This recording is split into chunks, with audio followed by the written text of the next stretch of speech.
86 சங்கீதம் 17 கர்த்தாவே, நீர் எனக்கு துணை செய்து என்னை தேற்றுகிறதை என் பகைஞர் கண்டு வெட்கப்படும்படிக்கு எனக்கு அனுகூலமான ஒரு அடையாளத்தை காண்பித்தருளும். பிரியமானவர்களே, நோவாவின் காலத்தில் ஜலப்பிரளயத்திற்கு பின் பூமியை அழிக்க ஜலப்பிரளயம் உண்டாவதில்லை என்று ஒரு நித்திய உடன்படிக்கையை ஏற்படுத்தி அதற்கு அடையாளமாக வானத்திலே ஒரு வில்லை மேகத்திலே வைத்தார்.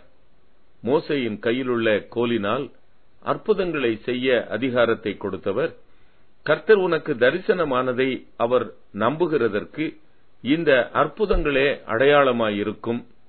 இதோ, ஆகாசுடைய சூரிய கடிகாரத்தில் சாயையை 10 பாகை பின்னிட்டு திருப்புவேன்.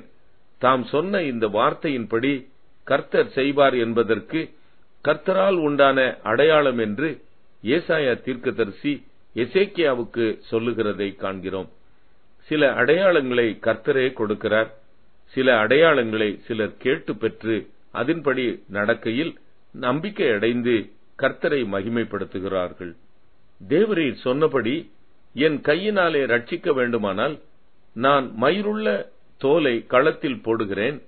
பனி தோலின் மேல் மாத்திரம் பெய்து பூமி காய்ந்திருந்தால் என்றும், மீண்டும் தோல் மாத்திரம் காய்ந்து பூமியின் மேல் பனி பெய்திருந்தால் நான் அந்த அடையாளத்தை கண்டு நீர் என்னோடு இருக்கிறதை அறிந்து கொள்வேன் என்று கிதியோன் கர்த்தரிடத்தில் கேட்கிறான்.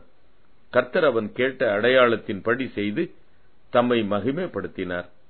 ஈசாக்குக்கு பெண் பார்க்க போன எலியேசர் தான் எதிர்கொள்ளுகிற பெண் தனக்கு குடிக்க தண்ணீரும் மிருகங்களுக்கு குடிக்க தண்ணீர் வார்க்கும் பெண்ணே ஈசாக்குக்கு மனைவியாகிறவள் என்று தேவனிடத்தில் ஒரு அடையாளம் பெற்றுக்கொண்டு செல்லும்போது அதே போல் நடக்க செய்து கர்த்தர் தன்னை மகிமைப்படுத்திக் கொள்ளுகிறார். தாவீதும் பகைஞர் கண்டு வெட்கம் அடைகிறதை ஒரு அடையாளமாக கேட்கிறார். ஆம் பிரியமானவர்களே, எப்படியாகிலும் நீங்கள் கர்த்தரை நம்புகிறதுதான் அவர் பிரியம். உங்களுக்கும் அப்படியே செய்வார். ஜெபம். தேவனே, ஒரு அடையாளத்தின் மூலம் உம்முடைய காரியத்தை விளங்க பண்ணும். ஆமென்.